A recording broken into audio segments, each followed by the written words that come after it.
So, do you remember what test case is?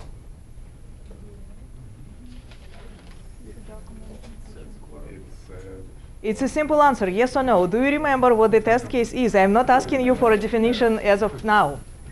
Okay. Yeah. Do you remember what test plan is? Yeah. Do you remember what are requirements? Yeah. What is functional spec? Does it ring the bell? The functional specification, right? Okay. It's good that you remember that, because for the next 4 hours, I want you to do me a favor. Please pretend none of this exists. Okay. And this is just because Agile is very different from traditional software development methodology. And we'll go through the Agile process, software development and testing processes today. And I'll give you some basics. We will learn Agile on the example of Scrum, actually, which is one of the Agile methodologies. It is not the only one that you can use. There are others, but we will just use Scrum. It doesn't matter which one we use. We'll just use it to give you, I'll use it to give you an understanding how Agile development is done, why the Agile appeared, and how people manage it, and what does it mean for us testers to go through Agile development and testing process. And we'll also do a little exercise, which I promise will be fun. So let's start. And by the way, this presentation is not on Partnov's site yet. I will email it to you once we are done with the class. And it is not on a site for 2 reasons. One is pretty new. I keep updating it every few weeks. And second, if I have it posted on a website, then you guys will be distracted because you will be looking at the same presentation and scrolling back and forth, right? I do not want you to be distracted because for Agile, we only have 4 hours of presentation, right? So please stay focused. And so for today's class, okay, start on time. And I broke the rule because it's already 7:10. End on time. Please do not, turn off your cell phones because I find this distractive for you, not for me. And if you want to discuss something, please raise your hand. I'll be happy to discuss, but keep one conversation at a time because otherwise it becomes too noisy, except for the exercise time. At exercise time, you can do whatever you think is needed. And again, no cell phones, please. So Agile software engineering started a while back. Actually, the research shows that the first mentioning of Agile development goes back to 60s. Nobody was calling it, Agile at that time. And for a very long time, people were doing the traditional software testing processes, and they did not call Agile. But some companies still did some of the Agile testing. So nowadays, if you Google for Agile development, you will get different names. You will get Scrum, you will get XP, which is extreme programming. You can get Lean development, and different names. Actually, they all mean a similar methodology. So basically, Agile development means incremental framework for software project development. So instead of doing one large, project in one piece, what people are trying to do, they're trying to develop incrementally. The incremental software development model was on the market for the last 10 to 15 years, and people were calling it incremental. But over time, they formalized this incremental development into Agile development. And why people are doing Agile? I'll try to explain you this simple chart.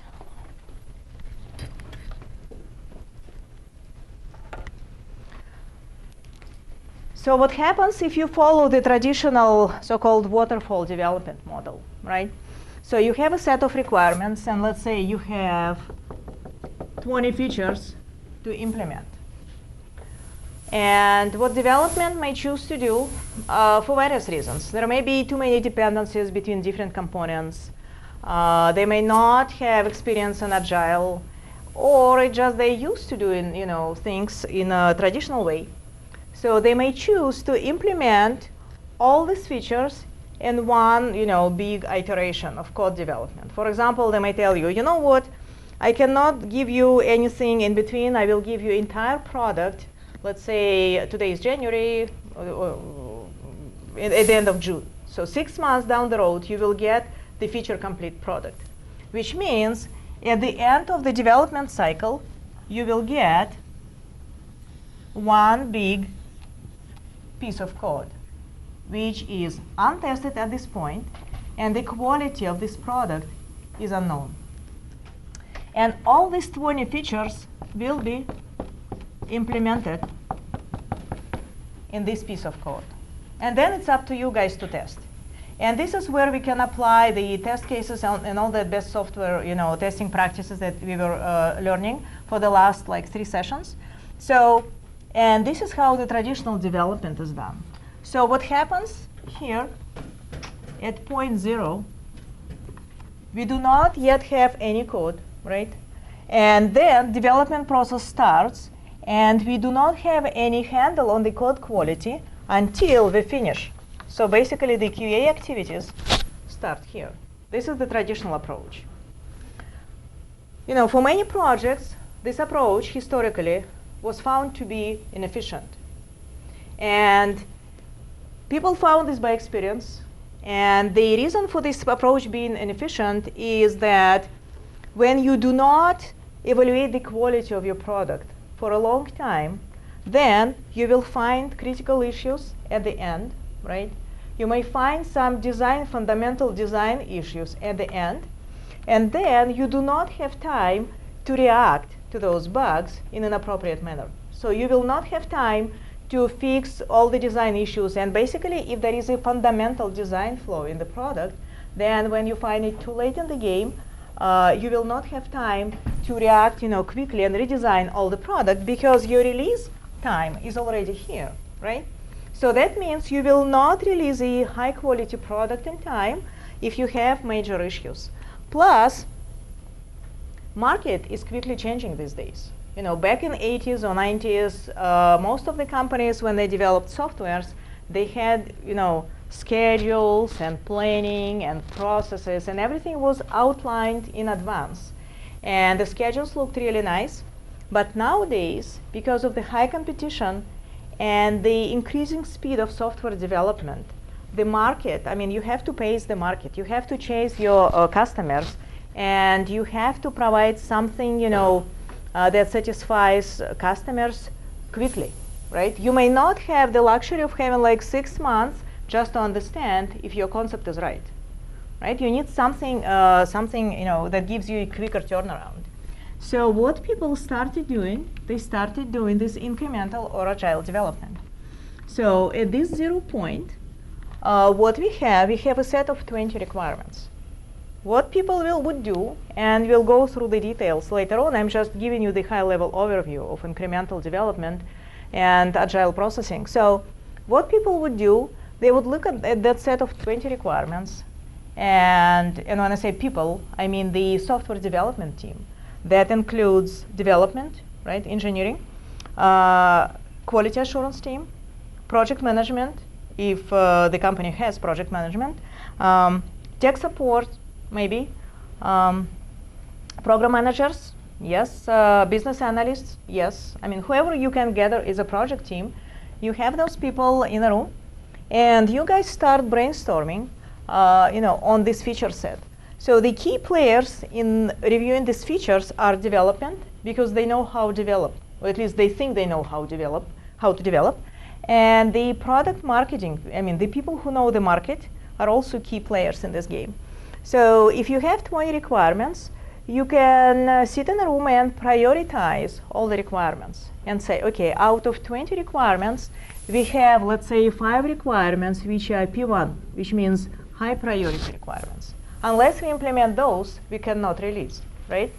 And then we have another 4 or 5 features which are kind of P2 priority, which means if we do not do those, we can probably still release. The customers will not be the happiest customers in the world, but we can still release. And then there may be some others which are cosmetic changes, and it's nice to have, but if you do not release, that's fine. And again, this set maybe, we may have like 15 P1 features without which we cannot release. Or we may have 5. It all depends, there are no standards, right? It all depends on your product, on your market segment, and on your development team and how well you know the market and what you expect of your product. And then what people do, they say, okay, we have development team of 5 people and we know how much we can accomplish in a particular period of time. So let's try to develop these features first. The high priority features would go into the product first, and then let's test it and see whether it's functional. So instead of having one big blob of code with the unknown quality, development team develops some code, and at this point, we try to understand the quality and see if the quality of these 5 features is good enough to release. So basically, and then if we look at this code and we test, we QA people, we test whatever developers developed, and if you find this product to be good enough to have sufficient quality, we go and implement the next set of features, which may be, so this is the P1 features, let's say we had 5, right? And then for the second iteration, we will choose the P2 features, or lower priority features. And again, we develop this code, and then we bring this quality to a standard level. And then, if product looks good at this point, we will go and develop the rest of the features. So see what happens. Instead of having a potentially shippable product at the end of your development cycle, which can mean like 6 months down the road, the effort for development and testing is time-boxed. So basically, people split the development and testing effort into chunks, and they say, if you have to prioritize, this is how we prioritize our effort. And by developing smaller pieces of code, and the smaller product you have, the more stable it is, right? Given this time. So we are accessing the quality. We are accessing the quality, and at any given point of time, when the time box is finished, we have a potentially shippable product. Now, with second testing, is that comprehensive? That includes? You mean when we do the second cycle, do we retest what we tested in the first cycle? That's a trick question, and we'll talk about this later on.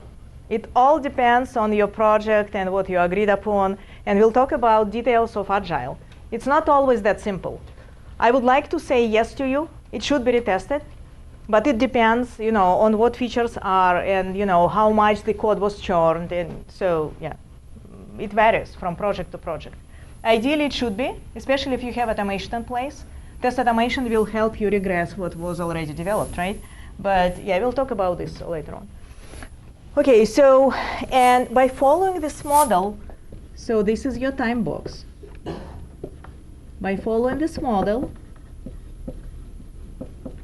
what is happening? First of all, you stabilize your product early on, right? Instead of having stable product 6 months down the road, you may have your product stable within 4 weeks. This product will not have the complete feature set. It will not have all 20 features in it developed and fully functional. It will have maybe 5, but it will be a potentially shippable increment if, let's say, the market pushes you to release. You can probably release this product.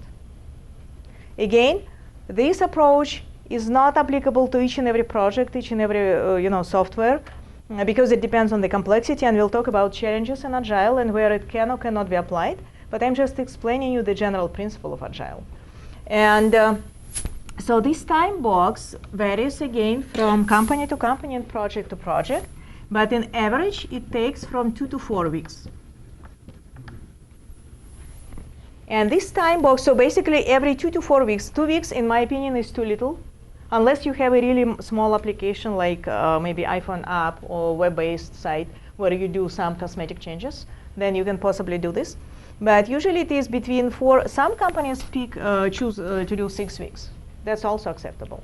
So, but at least every month and a half, you will have your product stabilized and brought to definite level of quality, and then the project team, which is developers plus QA plus program management plus product marketing. So that project team can decide, look at the quality and the feature set that we have, and decide whether you want to release or not.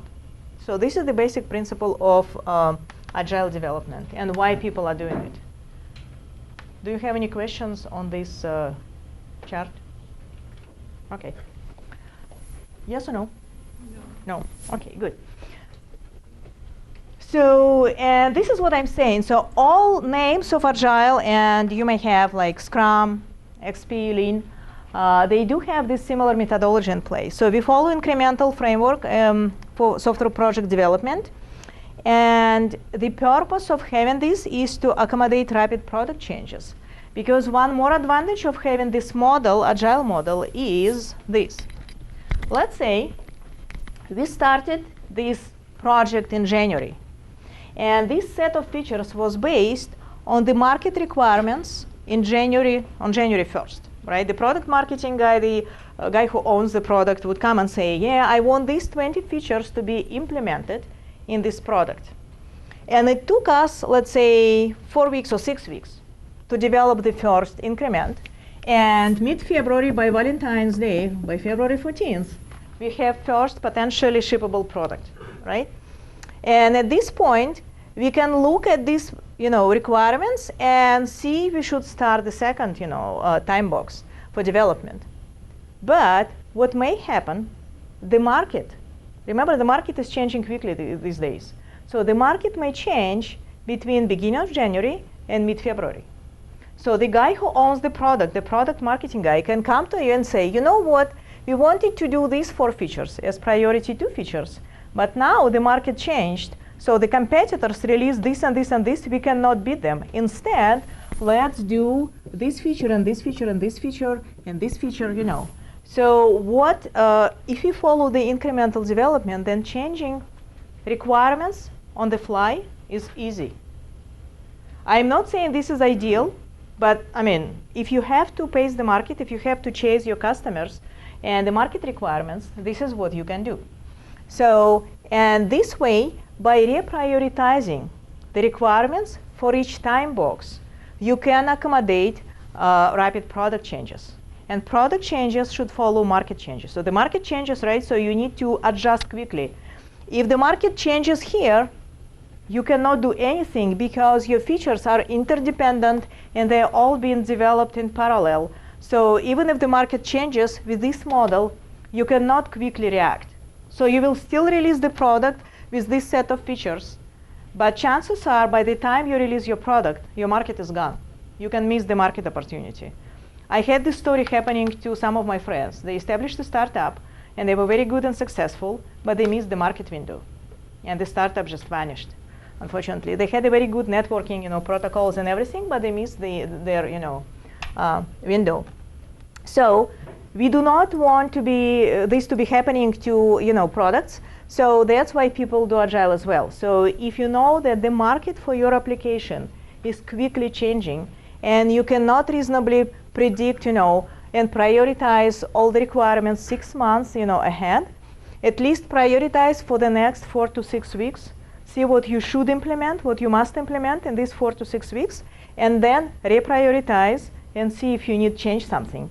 And then, let's say by end of March, right, we are done with the second increment, we will go and revalidate the requirements again and see if the market changed again. If the market changed, we need to change these features. Or maybe some of these features were pushed down the line, then something else was implemented. Now we have time to implement those guys. So this process is very dynamic, but that allows you to address the market changes.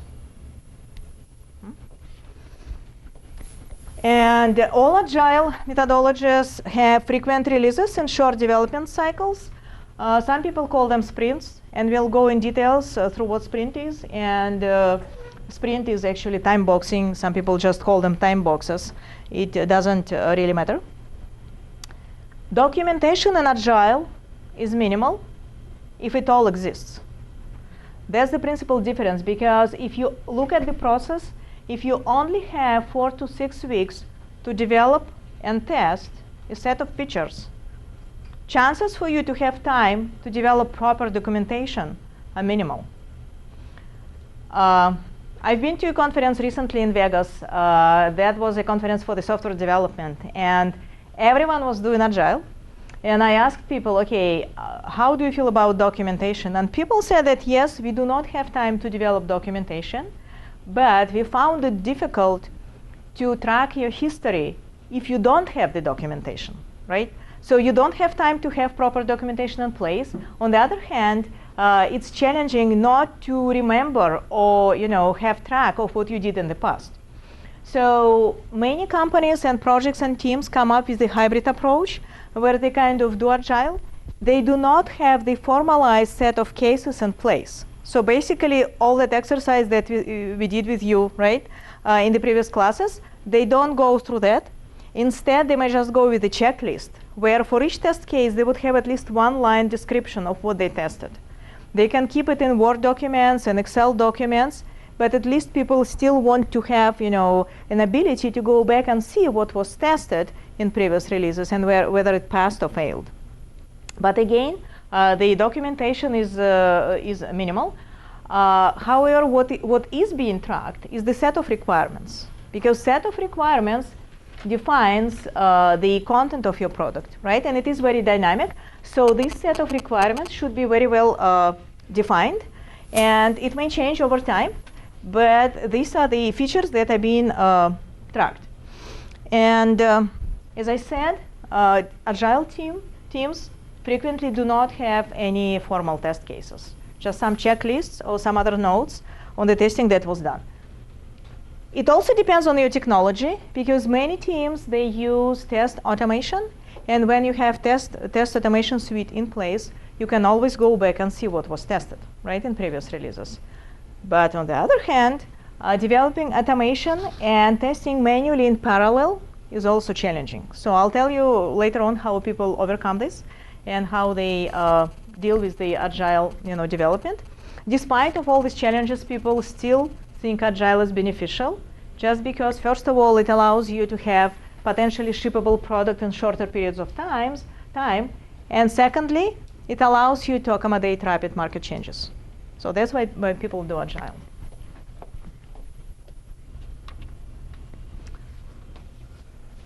So these are a couple of pictures for the Agile Manifesto. So basically, the motto of Agile is we should respond to a change instead of following a plan, right? Because the purpose of Agile is to follow the quickly changing market and requirements. And what is very important in Agile is that individuals and interactions are more important than processes and tools. When you have only 4 to 6 weeks of development time, that should also include testing effort, right? Unless you have a very good working team of people, you cannot succeed. So, and this is where people work and people interactions and communications become your key to success in Agile environment.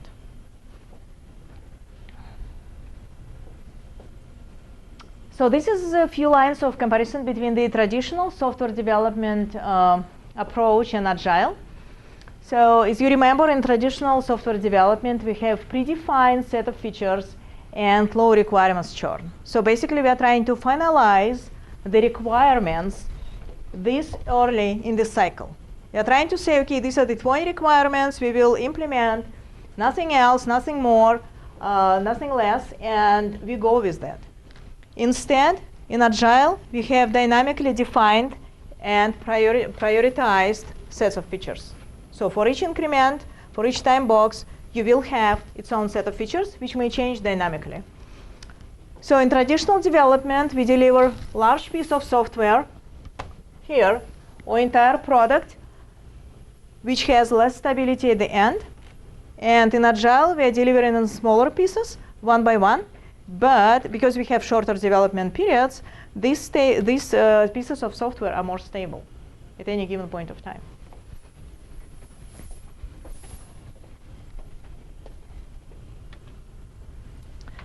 Scrum is one of the varieties of Agile. And again, when you come to an interview, I mean, people may ask you different questions. Are you familiar with Agile, and what is Agile, and how people do it?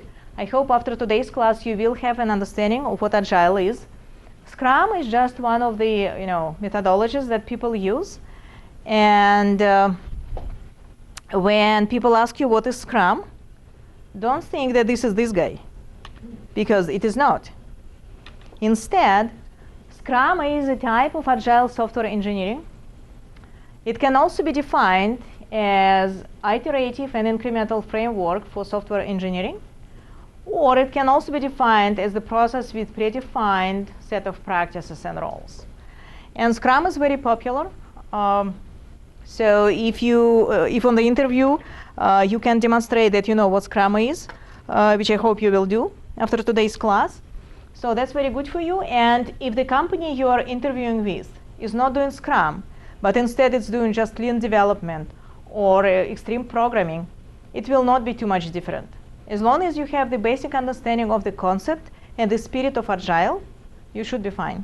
And again, after the class, you are welcome to Google on your own and see what other Agile methodologies are there on the market and what are the differences. But again, as long as you understand the concept of Scrum, you should be fine for the Agile development practices. So why people do Scrum? And basically, the term Scrum comes from sports. I think in rugby, it means team, right? Or teamwork or something. Bonding of the team. Scrimmage, yeah, it comes from scrimmage, yeah. So, and that's why it's not an acronym, it's not an abbreviation, it just comes from the sport, just because doing Scrum is very much about having good team, productive team. The team should be self-led, it should be self-motivated, and we'll talk about team later on, but that's how the term Scrum arrived on the market. And we do Scrum to maximize teams' ability to deliver quickly and respond to evolving and changing requirements. And we also want to develop functionality in smaller and stable increments, as opposite to one large, unstable blob, and have potentially deliverable product in shorter periods of time. In Scrum, the time box, basically the amount of time you have between you start your increment and finish your increment. So this time box is called sprint. And typical sprint duration is 2 to 4 weeks, and we'll go through details. If you don't see all these, text, that's fine, because we'll go through each and every box later on. So the typical duration of one sprint is 2 to 4 weeks. If 6 weeks doesn't work for your project, you can choose 8 weeks, that's fine. But the longer duration you have, the more challenges you have, right? Because the number of code lines developed during 8 weeks will make your product more complex. So the chances of you coming to a reasonable quality level at the end of your increment is getting lower. So that's why people usually tend to have like 4 weeks every month, right? From, let's say, Monday to Monday, you have one sprint. First Monday of this month and first Monday of next month, you have one sprint. It also psychologically disciplines people, right? Because development knows, okay, I have to deliver. Unless I deliver, I will be late. Unlike in traditional approach, 6 months down the road, I'm supposed to deliver like 5 features. Oh, I have plenty of time. I can research my design, I can try this, I can try that. So time flies out. And then you're late in development, you didn't deliver. So Agile disciplines people, very well. How Scrum is done, it should start with a team. Without a reasonable team, without good working team with efficient communications, you cannot be successful in Agile development. Because Agile development in many aspects is about trusting people you work with, right? So Scrum team is usually sized in between 5 and 9 people, because you have to have few roles in the Scrum team. First of all, you have to have a Scrum Master. So Scrum Master is the main guy in the team, kind of, Not main in the sense that he will define what will be developed, what will go into this sprint, which features and stuff, but he's the guy behind the scenes who will make sure that the team moves with a reasonable speed. So he's the shepherd, right, for the herd. He will observe each and every one. He will track the progress on a daily basis, and if the people get stuck for whatever reason, it is Scrum Master's responsibility to resolve the obstacles. And I think I have a couple of more slides on Scrum Master. Yeah. So we also should have a product owner in a team. Product owner is the person who knows the market very well. So this is the guy already who defines the set of requirements for you, right? And we should also, and okay, so we already have 2 people who should be part of the Scrum team, right? In addition to that, you need someone to develop your code, which means you need at least 1 or 2 developers, and you also need at least 1 QA person, right? And guess if you have 3 people for the development and QA team, right? You have 3 people. Will you have 2 developers, 1 QA, or will you have 1 developer, 2 QAs? 2 developers, 1 QA. Unfortunately, most of the companies do choose to have 2 developers and 1 QA. But I know teams where code is very complex and it has a lot of churn, and they may have 1 brilliant developer and 3 QAs testing the results of his work. There are no standards. It all depends. And again, it depends on your project and team agility. But the main thing is you should trust your peers. And again, when the first time you form the team, this Scrum team, you may think, oh, we have the ideal Scrum Master, we have the ideal product owner who knows the market like there is no tomorrow. We have a very brilliant, developer guy, and 2 most skillful QA guys will be just perfect as a Scrum team. But guess what? Unless you go through few sprints, you cannot verify your team. You cannot say if your team is a good Scrum team, right? And this knowledge comes with experience. And but again, to start with, you should have at least 5 people in a team. This is from where this number comes, 5. And the upper limit for the Scrum team is considered to be 9, just because if you have more than 9 people, then you have too many opinions in the group, and you cannot be effective. I don't know if you know this, but if you invite guests to your house, the 9 people is the limit to the number of people who can have 1 conversation at the table.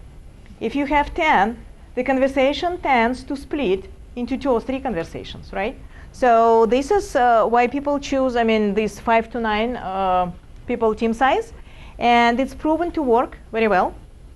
So, and another requirement for this team is that all the team members have to be co-located, because you have to interact on a daily basis. If you have only 4 to 6 or maybe 2 weeks to develop your features, you have to talk to people every day. You have to see them every day. Of course, theoretically, you can communicate over emails. But let me tell you this.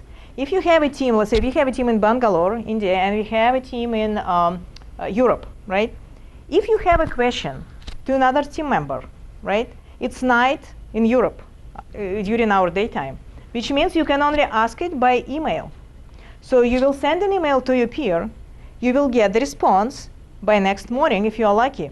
If that person gets sick, right, then you have to wait for another day for your response to come. Instead, if your peer is co-located with you in one cube, you just turn over and you say, hey, can you tell me this and this and that? You have an answer in like 2 minutes. So the efficiency, you cannot compare efficiency in Agile development when your team is co-located or remotely located. There are situations where you have to work with remote teams just because you don't have the budget to fund the team locally. Then you'll have to find a way to bypass it. Most of the people end up working either early or late hours, right? But it's up to you to decide if that works for you. But this is how you can overcome it. That means forget the 9 to 5 schedule. You will be working early mornings or late nights to communicate to that team, and then you'll catch up with your work somewhere during the daytime. Different teams and companies apply different methodologies, but Scrum works the best and any Agile works the best if all of your team members are co-located in one office, preferably in one floor, preferably in cubes next to each other in one room. That's the best. The amount of work the team of 5 or 9 people can do is limited, right?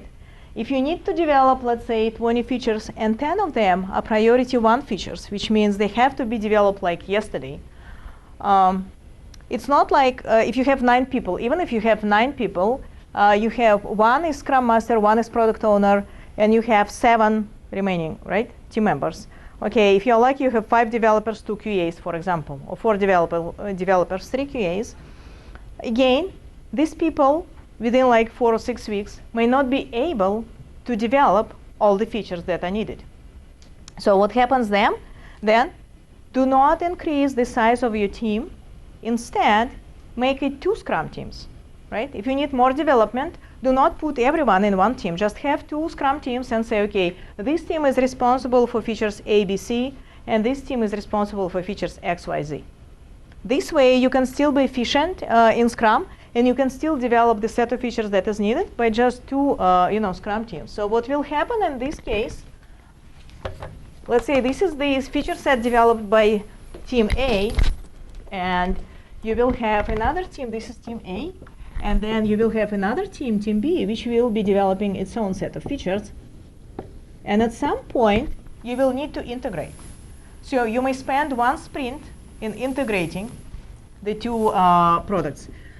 Nowadays, people are talking about continuous integration. Like you have to rebuild all your code in one piece, and then someone else have to test it. But it depends on the process established in the company. If you don't have the luxury of having automation for continuous integration, then what you can do, teams can develop in parallel, and at some point, you may choose to do 1 sprint only for integration. No new features are added. What we do, we merge the code from this branch and code from this branch. We integrate everything, and everyone, development and QA, test the results of integration. That's the fun moment, believe me. Okay. Now let's look at the details of whom we should have in our group. So Scrum Master, as I said, it is the person who is responsible for Scrum Sprints running smoothly, and this guy already leads the team actually, and this person facilitates and coordinates everything, and this person also helps removing the obstacles. When people develop software, you may encounter different kinds of things. For example, to develop your product, you need this product is supposed to be supported on various hardware platforms. You may need to have a server with Intel processor. You may need to have a server with the AMD processor, this and that. So you may need different hardware in place. And for example, let's say development develop the code, and testers are supposed to test, and you only have 4 weeks to do everything. And turns out your purchase order got stuck somewhere, and we need to start the testing like today, and we don't have the server with AMD processor in place. Guess who is the guy who will need to figure out where to get the server? The Scrum Master, right? The Scrum Master is supposed to chase everyone down and understand where the machine can be found. And I've seen very creative Scrum Masters, in my life. Some of them would just run down to Fry's Electronics, get some stuff, have things tested, and then return it back to Fry's, right? Or another option could be nowadays Amazon, for example, provides you with the cloud services. So you can request any type of, they will give you a virtual machine, so to speak, right? They can give you, if you want Linux, any Linux flavor. If you need the test your software on the Ubuntu, let's say, or SUSE, or whatever flavor of Linux, you just go to those services and you ask for it, and it doesn't cost you too much. Of course, you need to have the budget for it, right? You need, but I think it costs like 10 or 25 bucks a month. I think the company can probably afford it, or maybe per usage. I will not lie about the prices, but it is doable. So it is up to Scrum Master to envision all that and to find the ways to resolve, the obstacles that the team has. So the Scrum Master has to have this particular type of personality, which is communicative, proactive, optimistic in general. Because you cannot have a guy, who goes like that and, always begs for equipment and everything. Scrum Master has to be, energized and always jump to things and lead the team. So definitely the Scrum Master has to have the leadership qualities. And the Scrum Master also safeguards the process. So it's his or her responsibility to monitor the process on a daily basis. And we'll talk about how this is done. And if the Scrum Master sees that the process deviates from the planned curve, then there should be some measures to be taken. And it's up to Scrum Master to identify what needs to be done and how the Scrum Master does it. We'll talk about this later in the lecture. And yes, he acts as a sheepdog for the team, and it can be anyone with necessary skills. There are some companies who provide you with certification for Scrum, mastering. So I myself, I am a Scrum Master, but you don't need certification to be a successful Scrum Master. What matters the most is your personality, your qualities, your leadership skills, and your desire to lead the team. That's it.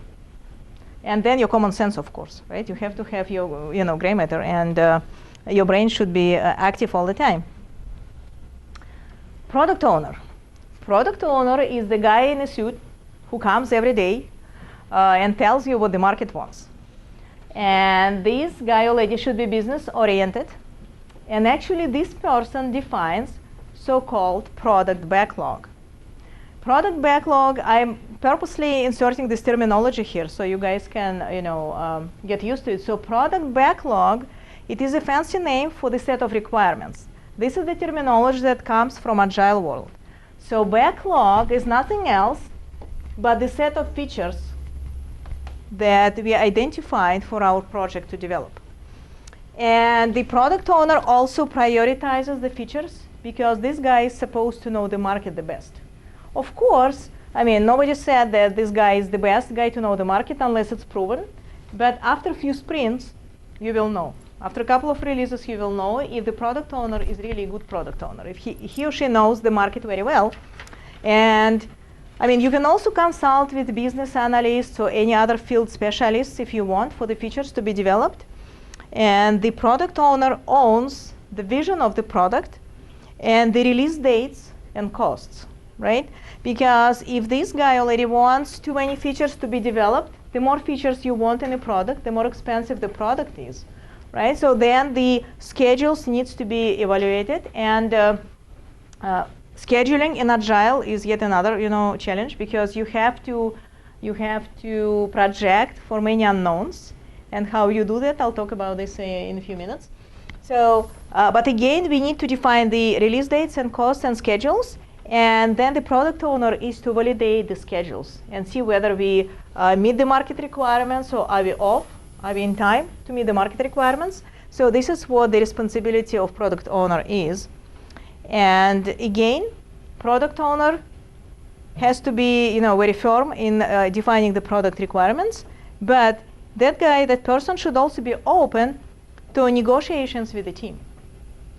And we'll go through this process because product owner may want to have like 20 features, but if implementing those 20 features takes us, to February release, then it doesn't make any good. So this is where negotiation, process takes place, and the product owner negotiates with the team. Okay, what if we don't do 20 features? What if we do these 12?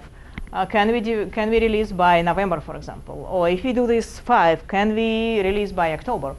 So this process is happening all along all the sprints, all the time boxes. And this person can easily be the product or project or marketing manager. It depends. But again, there is no requirements for this guy to have a certification in place. However, by expertise, by knowledge, the product, project, or marketing managers are the best people for this role, because you have to know the market, you have to know your customers. And now the team, the actual guys who do the work. Those are developers, QAs, architects, analysts, tech writers, subject matter experts, etc., etc. And these guys are the team who actually does the work, the coding and the testing. And this team is also responsible for estimates and planning the work and risks. And the main thing is this team is responsible for doing all the needful to deliver on schedule. So you have to trust your peers, you have to trust your team, and it's, as I said, it may be challenging in some situations to reasonably project the effort that's needed for development and testing effort, but still you may miss in a couple of first sprints, but eventually, usually by the third or fourth sprint, people get to know the subject better, and they are more responsible in planning. And most of the Scrum teams, by the third or fourth sprint, they get into release train, and they keep up with the planned releases. When you build the team, the Scrum team, there are a few basic principles without which you cannot build a successful team. And those are trust, commitment. And if you're the team member, if you say, I will test this today, please be sure you test this feature by today. Of course, many things may happen. Your laptop may break. In which case, whom do you go to? Scrum Master, right? If something goes wrong during sprint, the first person you contact is the Scrum Master. Because the Scrum Master is the guy who keeps in his head or laptop or in some tracking worksheets, he tracks all the progress done by each and every team member.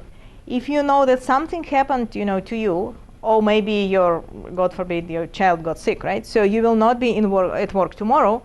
Scrum Master is the first person you notify. So if something delays your effort, then you go to Scrum Master and inform him about this. Commitment and reliability, but unless anything of this sort happens, you cannot not deliver what you promised just because you wanted to have an extra cup of coffee, or your lunch with friends took like 3 hours instead of 1, right? Or you were not in the mood and you needed to book airfare to, I don't know, Mexico and back, right? And you spent like an hour trying to find a cheap flight. So those are not excuses. They're not excuses in general, especially in Agile development, to not deliver what you are supposed to deliver. And of course, honesty. You have to be honest with your team. If something prevents you from doing the task that you're assigned to, be vocal and communicative and tell, yeah, this is why I cannot do this.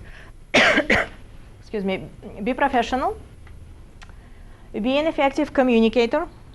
Unless the communications are effective within the team, you cannot successfully deliver. And most of Scrum teams are self-organized and self-led. If you noticed, there is no manager position in a Scrum team, right? It doesn't mean the project in general will not be managed at all. There will be one probably manager somewhere supervising few Scrum projects. But in general, the small Scrum team of like 5 to 9 people does not require a manager, because by definition, Scrum team is supposed to be self-organized, proactive, and self-led. So each person should feel responsible for what is being delivered, and this spirit drives the Agile development. And this is how good softwares are being developed, actually, by the spirit of people who are developing it. Sprint, as I mentioned, is a basic unit of development in Scrum. It's nothing else but a time box, right? So typical duration is from 1 to 4 weeks. Can be 6 weeks, yes. And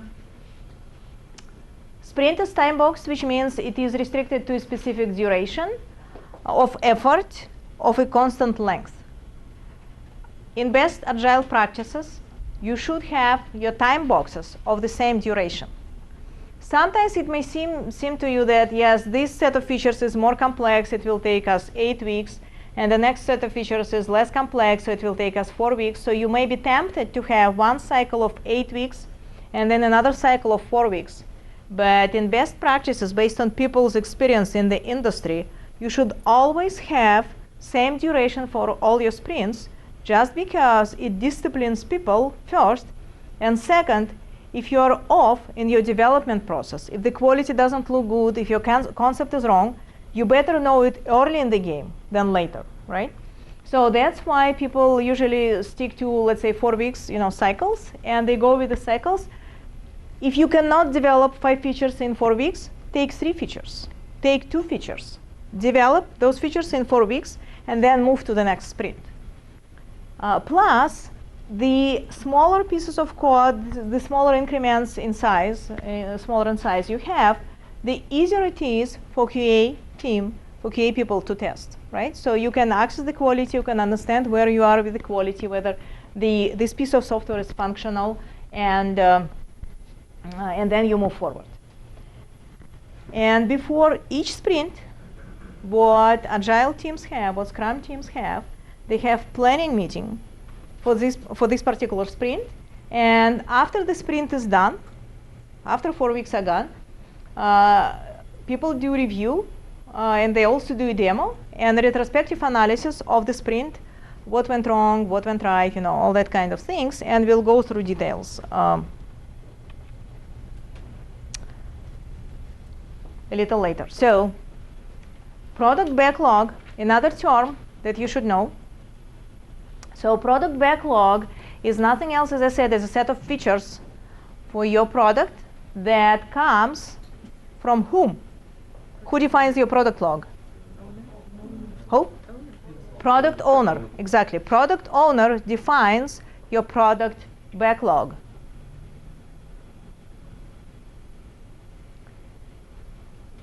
And this product backlog may be as long as 50 features. It may be as short as 10 features.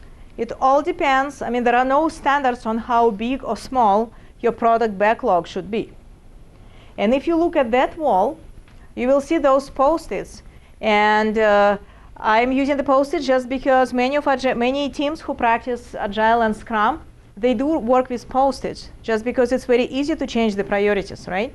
If you want to change the priorities, what you do, let's say the priorities go from left to right. So whatever is the most left has the highest priority. Whatever is the most right has the lowest priority. In the sprint planning meetings, the product owner would go and say, you know what, I want these first five post-its to be implemented in the first iterations. And then development would come and say, no, you know what, we cannot do this unless we do this first, right? So, and then the product owner would look at this and said, yeah, but then we do not do this. I cannot do without that. So please do this at the end, right? And then development would think and say, yeah, probably we may escape doing this, but then we should do at least this, And this is how, the sprint planning meetings go. And what we have here is the breakdown of our class. So basically, we have the breakdown of our class. These are the topics that I'm covering as we go forward. So this set of post-its is the product backlog for today's class. Imagine this is your project, right? So, and on each post-it, you see the topic, and you see the number. Do you see the number? Mm-hmm. Good. What do you think that number is? Minutes of what? If those are minutes, if you summarize all the minutes, we will not sum up with 4 hours. No, those are not minutes. Is it topics, the first, the second, the third? No, we have several ones. We have a couple of twos. We have 125.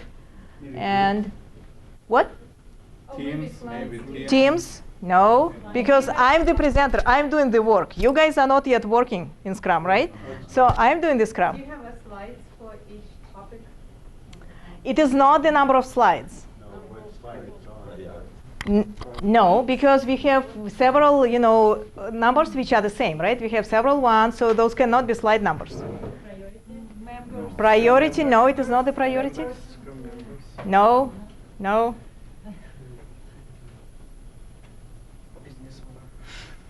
It is not the business owner. Any more ideas? Price? Kind of. It is kind of, it is not price because I cannot price the lecture to you. You've already paid, right? So no, these are actually the work units that I think we will spend as a team on those topics. So basically, if I take 4 hours of time and I split it by these topics based on my experience, right, or with this class, those numbers are the relative work units.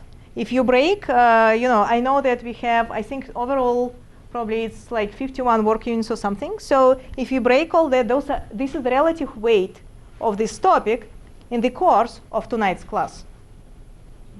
In other words, if it was the actual Agile project where we would develop the software, those would be the work units. So basically, when the product backlog is defined by the product owner, the very important parameter for each feature is how long it will take or how much effort it will take for development to develop and for testers to test this feature. Unless you have this number, you cannot, and this should be in man days, right? Of course, in our case, it's relative work units. Those are not man days. Otherwise, we would be stuck like for a couple of months here, right? So, but in real life, people provide those estimates in man days, which means if one person is developing, let's say, this feature, right, how many days it will take this person to develop and test. And for this feature, maybe 1 day. For this feature, will be 5 days, and stuff like that. The challenge in defining the longevity of effort for those features is that when this project starts, when the software development project starts, and if this is a new project and the team never did Agile development before, if you're just starting in Agile, you need to understand how you can reasonably project the effort, right? And there are 2 main methodologies that people use in Scrum in Agile development. One is approximation. So what you can do, you can split all your features in buckets. And for simplicity, you can say, you can bucketize your features as small features, medium features, and large features, right? So I'm giving you an example here for the house painting project. So let's say this is the floor plan of our house, and this is a 3-bedroom, 2-bath house. It has a garage and a kitchen. And you need to paint this house, right? If you need to quantify the work which is needed for each unit, and the part of the house, and you have garage, you have kitchen, you have hall or living room, you have 2 bedrooms and 2 bathrooms and 3 bedrooms. If you need to split the effort, if you need to categorize and bucketize your effort as small, medium, and large, your garage is which one? Small. Garage is small? What about this guy? Because it's all relative, right? Okay, so your bathroom is which one? Small. It is the smallest piece, right? So this bathroom? Small. Okay, this guy? Large. This guy? Medium. Kinda, yeah. This one? Large. This one? Medium? If this is large and this is medium, I think this is large. Kitchen?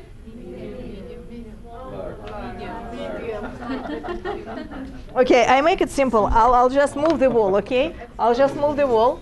I make kitchen here. Okay, this is your kitchen. So now what size is it? Medium. What about whole living room? Extra large. Right? Extra. Yeah. So XXL and tall, right? Because you have high ceilings. So this will give you the bucketization of your features, right? And people do this because sometimes if it is a completely new project, it's hard to predict how long it will take to develop a feature. And if you have a feature which is So by categorizing this, what you do, you bucketize your features first. And then you try to understand for a small feature, because it's always easier to quantify something smaller in size than, for example, this extra large, right? So you take the smallest feature, and both development and QA guys look at this feature, and they collectively try to understand how long it will take them to develop this feature, develop and test this feature, right? And collectively they come with the estimate that, the small feature, for example, the small feature will take us 2 days. And then, how many small features we have? Again, collectively, development and QA look at the feature. They try to better understand the effort. And for example, for the medium, we've looked at it and we said, yeah, it will be 4 days. How many medium features we have? 2, right? Which means overall effort is how much? 8 days. Okay. And then the large items, right? For the large items, we brainstormed, we looked at the feature, and we decided collectively between development and QA that each large feature takes, let's say, 7 days. How many large features we have? 3, which means 21 days. Now the biggie, right? The XXL, the living room. 10 days, for example. I'm making the numbers up, but in real life, development and QA would look into the, feature itself, what needs to be developed, would probably think through approximate list of tasks to be run on that, and give this estimate. So this one, we have only one feature, so the total effort is 10 days. Now, you have this bucket of 2 small features, 2 days each, 2 medium features, right? In the medium bucket, 4 days each. You have 3 large ones, 7 days each. You have 1 biggie of 10 days. And with this approximation in place, it becomes easier to plan your sprints.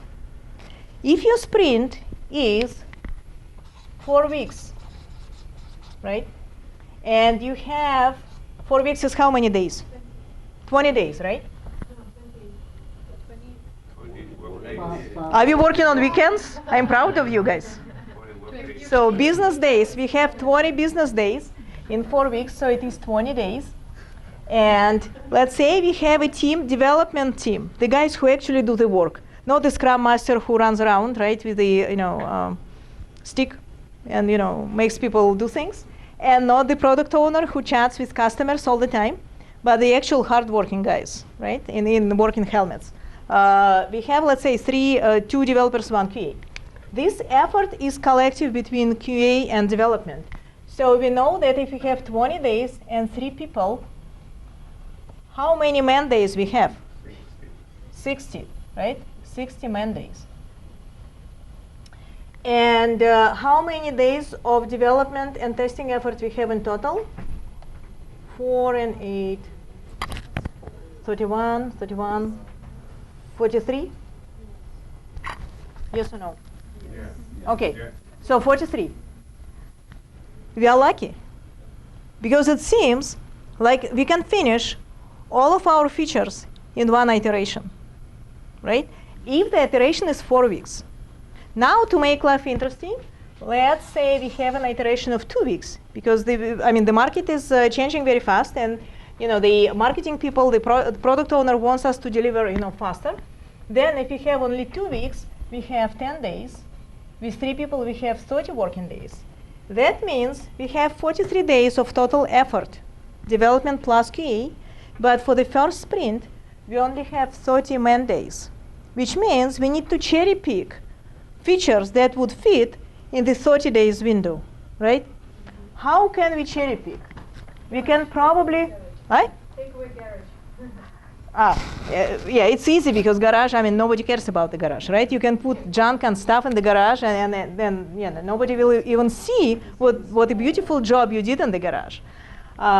But what is important also, remember that all your features will be prioritized, right? So for example, master bedroom, P0, priority 0, right? It has to be done first no matter what, because I want to have a beauty sleep in a comfortable environment. So I want my master bedroom to be painted first. And then kids. Okay, let's be nice to them. Let's make it P1. Let's make this P1, and this is for the in-laws. Let's be nice to them, right? They help with the kids. Okay, fine. Kitchen. Who said kitchen? Do you cook a lot? Okay. Okay, so let's make it P1. So, bathrooms. Master bathroom should be a P1. Its priority is 0. Yeah, P0. Okay, P1. This bathroom, you know, kids and in-laws, they can survive. Yeah, let's make it P2. Okay, priority 2. Hall. We have so much stuff in the hall that if we decide to do the hall, we need to move the furniture around and stuff. So, and yeah, it's not in a bad shape. Maybe, yeah, let's make it P3. Garage, nobody cares, P4. So now, what you do, you look at the priority of your features and the effort it takes. For example, what goes into the first sprint? Let's see. The first bedroom, P0, bedroom is large. It is 7 days, right? This is 7 days. Okay. We still have how many days left? 23 days. You can still pick up the features. Okay. P1, medium, 4 days, right? How many days? Now we have 11. How many left? 19. Okay. So what is the next P1? Okay, this guy. This guy is large. It's 7 days. Aha. Now we have 18 days of effort, right? And 11 days left. What is the next one? P1. Kitchen, medium, 4 days. Now we take the kitchen. This is, kitchen is 4 days, right? So now we have 22 days effort taken and 7 left. What we can do in 7 days? We can probably do 1 bathroom. I think we have 12 left. 12? Yeah. Here we have 12? Yes. Here. 18 plus 12 makes 30, right? 19 instead of 18. Okay. 19 here. And still 11. Okay. 12? 18? Okay, you count better, guys. I trust you. You're my team, I trust you. Okay, so and then then we take what else do we take? We took this guy, right? So then we have 22 days of effort already planned for the sprint. We have only 7 days. 8. Sorry, thank you. 8 days left. Oh, in 8 days we can do 2 bathrooms, and we'll complete almost everything except for P3 and P4. Isn't it beautiful? Yes, it is. So we are taking those 2 bathrooms, and our sprint planning is done. So we filled, you know, this with all the resources. We cannot take more than that. And this is how planning is done using this methodology, approximation, right?